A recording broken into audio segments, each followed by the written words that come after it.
මම අද කතා කරන්න හදන්නේ ලංකාවේ බොහොම ජනප්‍රිය මාතෘකාවක් වෙච්ච සෝලර් පැනල් සම්බන්ධයෙන්. මේ වීඩියෝ එකෙන් අපි සෝලර් පැනල් එක ක්‍රියාකාරීත්වය, ඒ වගේම සෝලර් පැනල් වර්ග මොනවද තියෙන්නේ? සෝලර් පැනල් එකිනෙකට සම්බන්ධ කරන ක්‍රම මොනවද? ඔයා සෝලර් පැනල් එකක් ගන්න බලාපොරොත්තු වෙනවා නම් ඔයා සැලකිලිමත් විය යුතු කරුණු මොනවද කියලා කතා කරන්න අපි බලාපොරොත්තු වෙනවා. සෝලර් පැනල් එකක් කියන්නේ සූර්යයාගේ තියෙන සූර්ය ශක්තිය විද්‍යුත් ශක්තිය බවට පරිවර්තනය කරන උපකරණයක්. මේ උපකරණය හදලා තියෙන මූලද්‍රව්‍ය මතට සූර්යයාගෙන් ඉඳලා එන ශක්ති ෆෝටෝන වැටුනහම මේ පදාර්ථයෙන් ඉලෙක්ට්‍රෝන නිදහස් වෙනවා. මේ නිදහස් වෙන ඉලෙක්ට්‍රෝන වලින් තමයි මේකේ ධාරාව හටගන්නේ. ගොඩක් අය හිතාගෙන ඉන්නේ සූර්යයාගෙන් ඉඳලා එන සූර්ය තාපය මේ පැනල් මතට වැටුනහම මේ රස්නේ නිසා ඉලෙක්ට්‍රෝන මුක්ත වෙනවා කියන එක. ඒක වැරදි සංකල්පයක්. අපි දැන් බලමු මොනවද මේ ප්‍රධාන සෝලර් පැනල් වර්ග. Mono-crystalline panel, Poly-crystalline panel, passivated emitter and rear cell panel සහ thin film panel. මේ පැනල් අතරින් ලංකාවේ බහුලව පාවිච්චි කරන්නේ Mono-crystalline සහ Poly-crystalline panel. ඒත් එක්කම අලුතින් ලංකාවේ thin crystalline panel උත් සුළු වශයෙන් බලා ගන්න පුළුවන්. අපි Mono-crystalline panel ගැන කතා කරමු. මේ පැනල් අපිට බාහිරින් බලපු ගමන්ම අඳුර ගන්න පුළුවන් මේ පැනල් වල තියෙන්නේ තද කළු පැහැයක්.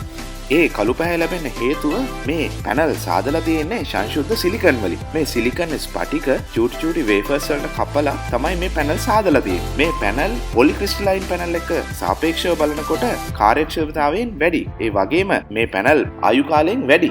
මේ පැනල් වල මිල ගත්තාම පොලික්‍රිස්ටලයින් පැනල් වල මිලට වඩා තරමක් පිලෙන් අධිකයි. පොලික්‍රිස්ටලයින් පැනල් පොලි කියන එකෙන් අදහස් කරනවා වගේම විශාල ප්‍රමාණයක සිලිකන් පතුරු එකතු කරලා තමයි, එහෙම නැත්නම් වේෆර්ස් එකතු කරලා තමයි මේ පැනල් එක හදලා තියෙන්නේ.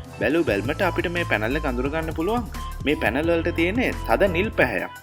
මේ පැනල් වල ඉල සාපේක්ෂව අඩුවීමට ප්‍රධාන හේතුව තමයි මොනෝක්‍රිස්ටලයින් පැනල් නිෂ්පාදනයෙන් ඉවත් වෙන සිලිකන් ස්පටික පාවිච්චි කරලා තමයි මේ පැනල් නිෂ්පාදනය කරන්නේ. මොනෝක්‍රිස්ටලයින් පැනල් එක්ක සාපේක්ෂව බලනකොට මේ පැනල් වල මිල, කාර්යක්ෂමතාව සහ කල්පැවැත්ම ටිකක් අඩුයි. මේ පැනල් වල කාර්යක්ෂමතාව අඩුවීමට ප්‍රධාන හේතුව තමයි මේ පැනල් හදලා තියෙන සිලිකන් වල සංශුද්ධතාවය.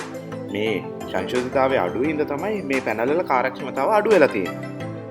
PERC සෝලර් පැනල් මේවත් මොනෝක්‍රිස්ටලයින් සෝලර් පැනල් වර්ගයක්ම තමයි. හැබැයි වැඩි දියුණු කිරීම නිසා කාර්යක්ෂමතාවය මොනෝක්‍රිස්ටලයින් සෝලර් පැනල් වලට වඩා වැඩි. thin film සෝලර් පැනල් මේ සෝලර් පැනල් වර්ගය හදලා තියෙන්නේ සිලිකන් වලින් නෙමෙයි, වෙනත් මූලද්‍රව්‍ය පාවිච්චි කරලා.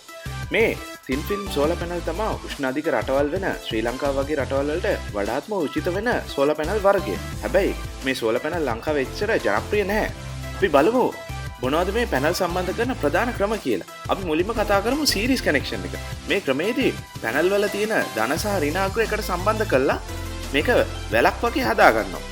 මේකෙදී ඇත්තටම පැනල් වල වෝල්ටේජ් එක වැඩි වෙනවා. නමුත් පැනල් හරහා යන ධාරාව වැඩි වෙන්නේ නැහැ. මේ ක්‍රමයේ තියෙන ප්‍රධාන වාසිය තමයි අපිට විශාල කේබල් මේ කනෙක්ෂන් එකට පාවිච්චි කරන්න අවශ්‍ය නැතිවීම. මේක තමයි ලංකාවේ තියෙන ජනප්‍රියම ක්‍රමය. ශ්‍රේණිගත සම්බන්ධ කිරීම. මේ ක්‍රමේදී පැනල් වල තියෙන ධනාග්‍ර ටික එකටත් ඍණාග්‍ර ටික එකටත් සම්බන්ධ කරනවා. මේ ක්‍රමේදී පැනල් වල වෝල්ටේජ් එක නොවෙනස්ස ධාරාව විතරක් අපිට වැඩි කරගන්න පුළුවන්. මේ ක්‍රමයේ තියෙන ප්‍රධාන අවාසිය තමයි අපිට විශාල කේබල් පාවිච්චි කරන්න වෙනවා. හැබැයි අපි පාවිච්චි කරන charge control එක එහෙම නැත්නම් ඉන්වර්ටර් එක මත මේ සම්බන්ධ කිරීමේ ක්‍රමය මොකක්ද අපි පාවිච්චි කරන්න ඕනේ කියලා තීරණය කරන්න වෙනවා. සීරීස් පැරලල් එහෙම නැත්නම් සමාන්තරගත සහ ශ්‍රේණිගත සම්බන්ධ කිරීම. මේකෙදී පැනල් සමාන්තරගත වෙතත් ශ්‍රේණිගත ලෙසත් සම්බන්ධ කරනවා. සෝලර් පැනල් තෝරගත්තී අපි සෝලර් පැනල් සඳහා යන මූලික වියදම මුලින්ම සලකන්න ඕනේ. ඒ වගේම ඔයාට පැනල් හයි කරන්න කොච්චර ඉඩ ප්‍රමාණයක් තියෙනවද කියන එක මත මොනෝක්‍රිස්ටලයින් පැනල්ද පොලික්‍රිස්ටලයින් පැනල්ද තෝරගන්න කියලා තීරණය කරන්න වෙනවා. ඒ වගේම පැනල් එෆිෂන්සි එක ඊළඟට ඔයාගේ ප්‍රදේශයේ තියෙන උෂ්ණත්වයට මේ පැනල් කොච්චර ප්‍රතිරෝධීතාවයක් දක්වනවද, පැනල් වල කල්පැවැත්ම, මේ පැනල් වල බිල්ඩ් ක්වොලිටි එක කියන එක බලන්න වෙනවා.